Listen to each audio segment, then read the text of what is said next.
Hey everyone, Gerard here with another video on taxation.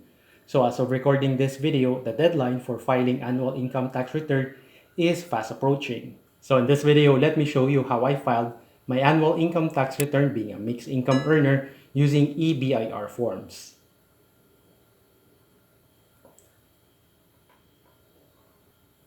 First off, you always need to check for the updated version of the eBIR forms on the website of the BIR. As always, I will link it in the description below. Now for mixed income earners, make sure that you have a copy of your BIR Form 2316, which is a certificate of taxes withheld from compensation income.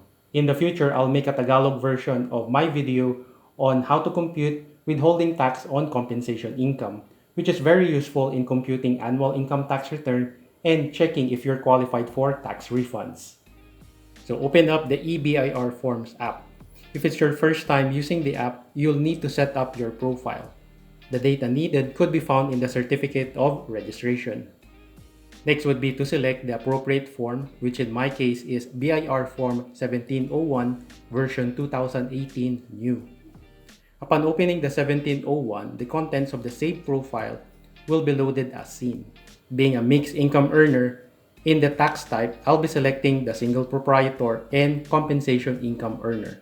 In the ATC, I'll be selecting mixed income earner under the graduated income tax rates. By the way, for the obvious inputs, I won't be mentioning it anymore. With regards to civil status, I'll be selecting married, and if the spouse has income, no. Next, if I have income exempt from income tax, no. Preferential rates, such as those for PEZA registered, no. In item 21, it's automatically selected based on the option in item number 7. In the method of deduction, I'll be selecting itemized deduction. For part 2, which is on total tax payable, this will automatically be filled up upon answering the contents of the succeeding pages. So on to the next page. The spouse having no income, part 4 won't be necessary to be filled up. Let's proceed to part 5 on computation of tax. In item number 1, I'll be referencing the data in my 2316, which is the name of my employer and PIN. For the continuation of the table, item number 1 and 3A, I'll be using the amount from item number 19 of my 2316 and be putting the amount of taxes withheld beside it.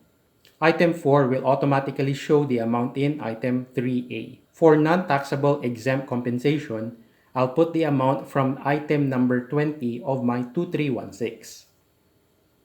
Now for business income, which is number 8, input total revenue for the year. In item 19 and 20, I don't have other non-operating income, so I'll leave it blank, then go to the next page. In item 26 to 32, this is for 8% flat rate. So I won't be filling this up because I'm under the graduated tax rates. For Schedule 4, items 1 to 18, that pertains to itemized deductions. The bulk of my expense is on depreciation expense, although I also have other allowed deductions such as taxes and licenses.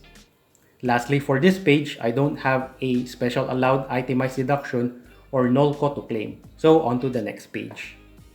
In Part 6, Summary of Income Tax Due, this shows the total tax due for compensation income and business income, which are subject to different tax rates, regular or special. Note that this will be income tax under regular rate and will automatically be filled up from encoding amounts from page 3. In Part 7, I only have creditable withholding tax as provided by my employer. As shown in this video, the tax certificates are very important when filing annual income taxes. And in Part 8, I'm not availing any tax relief, so I'll also be leaving this blank. Lastly, for part number 9, I'll be putting here my net income per books. If I go back to page 1 to look at my total tax payable, tax due is the combined amounts from compensation and business income. Total tax credit was only from my BIR Form 2316 that represents the total amount withheld from my salary. This acts as advance payment for my annual income tax due.